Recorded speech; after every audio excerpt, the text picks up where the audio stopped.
இந்த சத்தத்தை காணும். இன்ஷா அப்படி பொருள் கேட்கும். என்ன சத்தம்?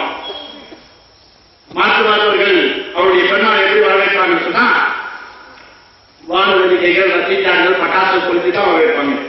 வெல்கம் பண்ணும். அது அவங்க கலாச்சாரம். நம்ம கலாச்சாரம் அது கிடையாது. நம்ம கலாச்சாரம் அது கிடையாது. நம்ம தெளிவான மாற்றத்தை வைக்கிறோம், சுத்தமான மாற்றத்தை வைக்கிறோம், கலப்படமில்லாத மாற்றத்தை வைக்கிறோம். இன்னைக்கு இந்த சிறிய தீமையை கூட இந்த சமூகத்தால் விட முடியவில்லை. அந்நிய கலாச்சாரம் வளர்ந்து இருக்கிறவர்கள் அவருடைய பிறந்தாலை வரவேற்பது போன்று பட்டாசு கொளுத்தி வானொலிகள் கொளுத்தி அவர்கள் சக்கரம் போட்டு விழா குத்தி குத்தவை பத்திரிச்சு சுத்தி விளையாடி வரவேற்பது போன்று இங்கு எவ்வளவு சமூகம் என்ன செய்கிறார்கள்? பெரும்பாலானவர்கள் குடித்தான் பிறந்தாலை வரவேற்க பார்க்கிறார்கள். அன்புடைய தாய்மார்களே, காவலர்கள், தந்தைமார்கள் கொஞ்சம் பெண்கள் அதாவது டிஸ்ட்ரிக்டா இருந்தாலும் தாய்மார்கள் பிள்ளைகளுக்கு சல்லி கொடுக்கிற விஷயத்துல ரொம்ப இறக்கமுள்ளவர்கள். ரொம்ப கவனமாகிறீரோ அல்லது கிருமியால் நாம் நமது பிள்ளைகளை யாரும் போடுவதில்லை. செய்ப்பான் மற்றவர்கள் பார்க்க வைத்து எவன் பிள்ளைக்கு ஒரு ஆசையை தூண்டுவான். இந்த ரத்திஞ்சாருக்காக, இந்த பட்டாசுக்காக, இந்த வான வேடிக்கைக்காக கொடுக்கின்ற சதிக்கிறது இது இஸ்லாம் ஹராம். அல்லாஹ் குர்ஆனில் சொல்றான், வலா துபாத்து சௌதியா, நீங்கள் அளவு கடந்து செய்யாதீர்கள், வீண்களை செய்யாதீர்கள். அல்லாஹ் சொல்றான், நீங்கள் என்ன செய்ய வேண்டாம், வீண்களை செய்ய வேண்டாம். அல்லாஹ் சொல்றான், இதற்கு கொடுக்கின்ற சதியை நீங்கள் ஒருவருக்கு தர்மமாக கொடுத்தால் நன்மை கிடைத்து போகும் சகோதரர்களே. ஆனால் இங்கு அந்த சல்லியை கொடுத்து ரத்திஞ்சாயம் வாங்கிப்போது பத்தி வீசுகிறார்கள். அதுக்கே அந்த பணத்தை பத்தி வீசுறாங்க. பணத்தை பத்தி வீசினா சத்தம் வராது, இதை பத்தி வீசினா தும்முன்னு சத்தம் வருது. அவ்வளவுதான். ஹராம். இஸ்லாம் வீடு ஹராம்.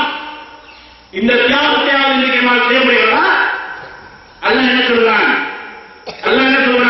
இந்த நம்பாதீங்க, வீடுகளை செய்யக்கூடியவர்களை நிச்சயமானவர்கள் காண சைத்தானுடைய நண்பர்கள் ஃப்ரெண்ட்ஸ்.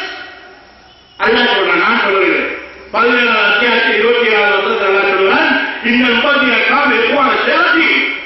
இவர்கள் யாரு? யாருடைய கூட்டாளி, யாருடைய ஃப்ரெண்ட்ஸ் தெரியுமா? அல்லாஹ் சொல்றான், இவர்கள் எல்லாம் சைத்தானுடைய கூட்டாளிகள். வீடுகளை செய்யக்கூடியவர்கள் அல்லாஹ் தஆலா எப்படி சொல்றான்? சைத்தானுடைய ஃப்ரெண்ட்ஸ் சொல்றான். ஏன் அவரோட ஃப்ரெண்ட்ஸ் வச்சுக்கொள்ளலாமா? வகான சைத்தானுடைய ரப்பி கபூரா, அவரோட ஃப்ரெண்ட்ஸ் வச்சுக்கொள்ளலாமா? அவனுடைய நண்பர்களாக அவரோட இருக்கலாமா? அல்லாஹ் சொல்றான், சைத்தான் அவனுடைய ரப்புக்கு மாறு செய்யக்கூடியவனாக இருக்கிறான். அவனுக்கு இணையா இருக்க ஃப்ரெண்ட்ஷிப் வச்சுக்கிறான். என்று அல்லாஹ் சொல்றான். இந்த பட்டாசினால் பதுவாக்கானார்கள். யாரு வருவாங்க தெரியுமா? யாரு வருவாங்க? காலையில பறவைகள் நாம் விருப்பத்தோட அப்படி பறந்து செல்கிறது பார்க்கிறோமா இல்லையா? பார்க்கிறோம். மாலையை வகுத்து நடத்தி கொண்டு வருகிறது. வந்து நம்மள மாதிரி டபுள் தட்டு பில்லில ஏசி ரூம்ல பெங்களூர் ரூம்ல தூங்குது இல்ல, மரங்களையும் செடி கொடிகளையும் தூங்குது. மரங்களையும் செடி கொடிகளையும் நிம்மதியாக தூங்குது. காலையிலிருந்து மாலை வரை அழுத்து போன அந்த பறவைகள் உணவு தேடி மாலையில வந்து நிம்மதியா தூங்குது. தூங்குற நேரத்தில் நம்ம என்ன செய்யறோம்? வானபுருஷ பத்தி போட்டோம்னு சொன்னா அது எங்க போகுது, எங்க போய் வெடிக்கிறதுலாம் தெரியாது. பத்தி விட்டோடனே போகுது. போய் வெடிச்ச உடனே அவருடைய தூக்கம், அவருடைய நிம்மதி நான் கலையா இல்லையா, கலைஞ்சு போதா இல்லையா, அதை பார்த்து அது நம்மளை பாராட்டுதா? நம்மளை பாராட்டுவது இல்லைங்களா? பெற்றோர்களே சிந்தியுங்கள், அது பாராட்டவில்லை, அது பொதுவற்றில்லை. அல்லாஹ்வுக்கு இவனுக்கு சாபமில்லை. மறந்துவிடாது. அது பிள்ளைகளுக்கு மட்டுமல்ல, யாரெல்லாம் அவருக்கு பணம் கொடுக்கிறார்களோ, யாரெல்லாம் அவருக்கு பணம் கொடுத்து உணவுகிறார்களோ, பட்டாசு வாங்கிட்டு வா, ரசிகா வாங்கிட்டு வா, சீனவடி வாங்கிட்டு வா, யாரெல்லாம் அனுப்புகிறார்களோ அவர்கள் அனைவருக்கும் அதை செய்கிறது. சாப்பிடுகிறது. பறவைகள் மட்டுமல்ல, செடி கொடிகள் எல்லாம் அமைதியாக உறங்கிக் கொண்டிருக்கிறது. நமக்கு நம்ம உறங்குவது மட்டும்தான் தெரியும். நமக்கு நம்ம உறங்குவது மட்டும்தான் தெரியும். செடி கொடிகள் மற்றவைகள் எல்லாம் உறங்குவது நமக்கு தெரியாது.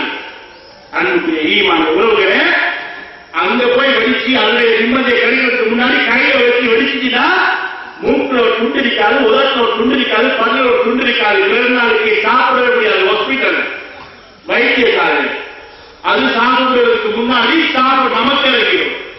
இது எதனால? உம்மா பிள்ளையோட ஒப்பீடு இல்லையா? ஏன் சொன்னா சொல்ல போலியா? எங்க சொல்ல போற? ராகுல் ரத்திஞானோட மகனோட உம்மாவும் ஒப்பீடு, பிள்ளையும் உமாவும் வாப்பாவும் ஒப்பீடு இல்லை.